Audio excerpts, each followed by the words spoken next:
All right, everybody, welcome to today's show. Today's show is going to be some real talk. Today's show is going to be some real talk about where I'm at and just this game. I think there's a lot of us in life. We tend to be posers, right? We tend to we do what we think we're supposed to do. We talk the way we think we're supposed to talk. We act the way we think we're supposed to act.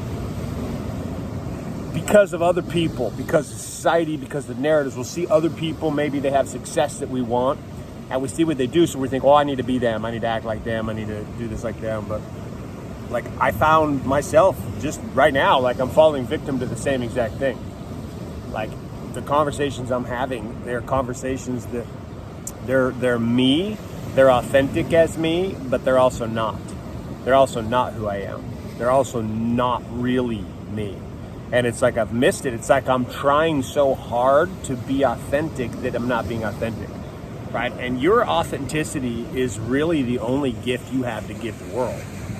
That's it, because that's the truest version of who you are. And if you can't be you, then who can you be?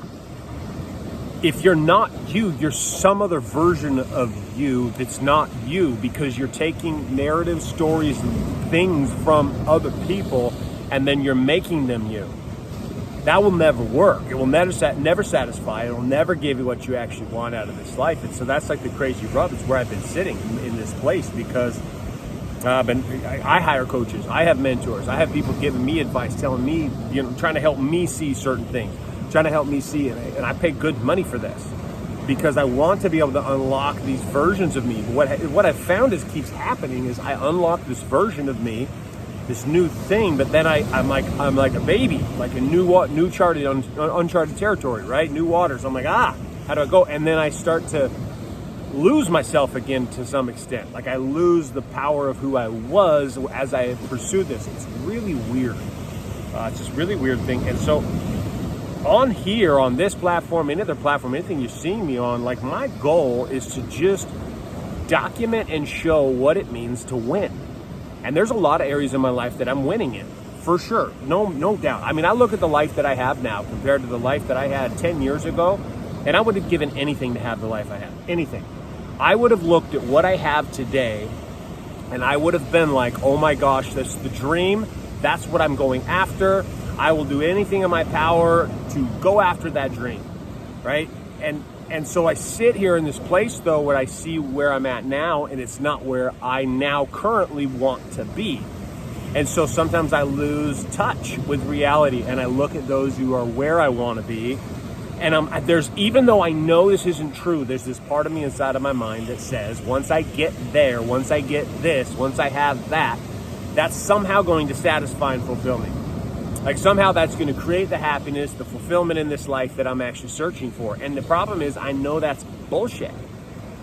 Like I know it is. I know that's not true. I know that's not what's going to happen. That's not how it works. But like I still play this game inside my head, and then what becomes the big fruit of it all is that I lose the ability to just be totally me. Just be me. And what's crazy is I'm worried about you judging me. And a lot of you guys watch this stuff. I don't even know who you are. But for some reason, I'm worried about you. And you have no influence over my life at all. No impact. Zero. Zero impact over my life, but I'm worried about what you think of me. I'm worried about being judged, which is funny because I walk around saying I don't care what you think, but then I look at, why would I not just be all of me then? And I don't even know that I'm doing it. I have to have someone else expose it to me. I have to someone that show me, and I'm like, right? The question was posed to me yesterday by one of my mentors, which was, Trevor, what if you're just not as good as you think you are? And I was like, I don't want to even ask that question. I didn't even want to ask the question. I didn't even want to entertain it. Because it doesn't feel good. It doesn't feel good to sit here and know that I'm not as good as I think I am. And flat out, my skill sets are not there. I'm not where I need to be. I'm not good enough. Holy shit. Problem is that goes right against the story that I've been trying to break, that Trevor's not good enough. But the difference is that story was that Trevor as the soul was not good enough. Now I'm having to question the things I'm doing. My skill sets are not good enough. Right? No different. I mean, so logically this makes sense. I am not a good enough basketball player nor a lot of things to be in the NBA. Okay, not good enough, flat out. If I went and tried out for the NBA, number one, they wouldn't give me a tryout, but if I paid my way in, got into a tryout, I would get my ass handed to me so badly. They'd be like, dude, you are not good enough. You're not even good at all. You actually suck, right? So that's fine because I get it from that perspective, but now I'm looking at the thing that I actually think I'm pretty good at. And the question of, Trevor, what if you're not as good as you think you are? And maybe you're not good enough. And I've wrestled with that for the last probably 12, 14 hours or so since that question was posed to me. And he's not wrong. And I have to look at the results. I got to get out of the stories of what I believe it should be, and I got to get to the actual results. The results are I'm not good enough. It's discouraging.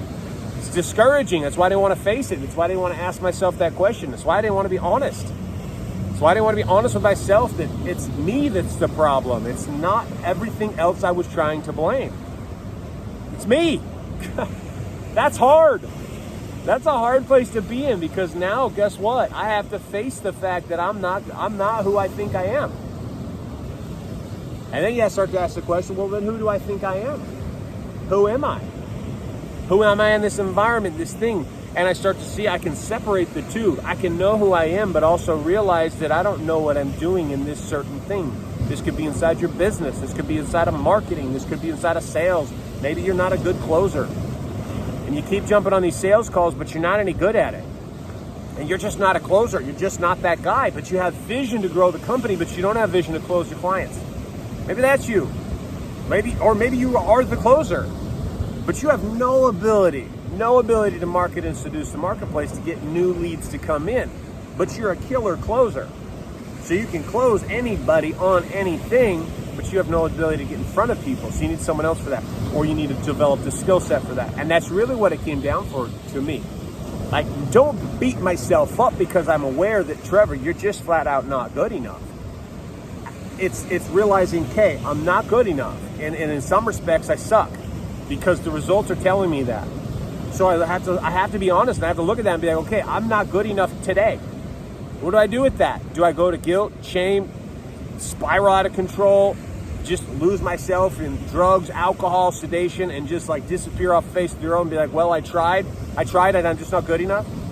Or do I just go and say, okay, you're right, I'm not good enough now.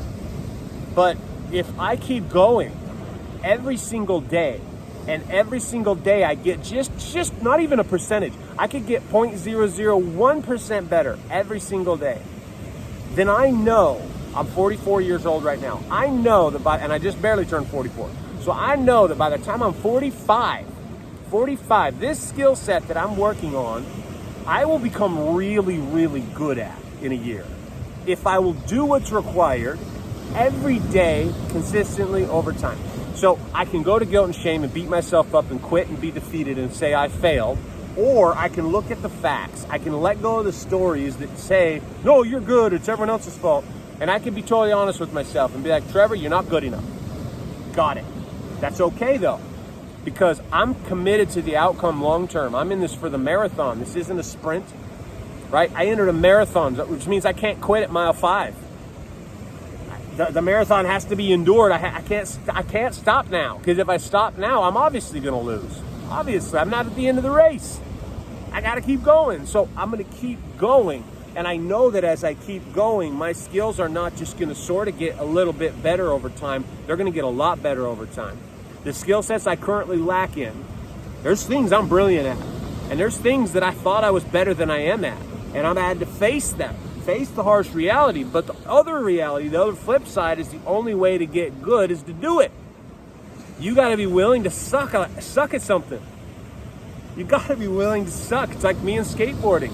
First time I got on a skateboard I was 39. 39-year-old, that's not the first time, it's a lie. But the first time, seriously, since I was a little kid, I'd mess around with it. The first time, seriously, I was 39 years old, I sucked. And every single day I sucked for a long time. And then I still remember the moment at the skate park when I landed a 50-50 grind on a hip, and all the kids inside the skate park, they did like the clappy thing. You skaters, anybody who knows what I'm talking about, they know what I'm talking about. They take their skateboard and they slam it on the ramp, right? So they're hitting their wheels and their trucks on the ramp, and it's like that's how you clap in skateboard style. It's freaking cool. That was the first time I remember doing that, hitting it, and I had this instant respect that I got at my local park. And I was now part of the crew, even though I was literally 20 years older than the next person closest to me in age. Like, I'm the old guy at the skate park, but I had to suck for like 6 months. I had to suck. Not just sort of suck. I mean, I was breaking bones, broke my hand, broke my elbow. I'm bruising my hip. I got cuts. I got everything. I smashed my face and my chin, knocked me out cold. Like, this whole game for me, to get to where I could be actually considered good, I had to do the reps. And so I get it in sports. Where I missed it is in this other stuff, right? The other stuff in life. And I don't know where that's at for you. So one of the things in all these shows, I do a call to action. So this call to action today for you is very simple. Take a look at your world across body, being, balance, and business. Take a look at your world. Where in your world are you delusional? You think you're better than you actually are. You think you're better than you actually are. And because you think you're better than you actually are, you're not actually improving. Because you already think you've arrived at some place that you haven't arrived at. And so once you've identified that place, what's one thing that you can do about it today? What's one bit of truth that you can give and pour into your heart and your mind? And face the facts.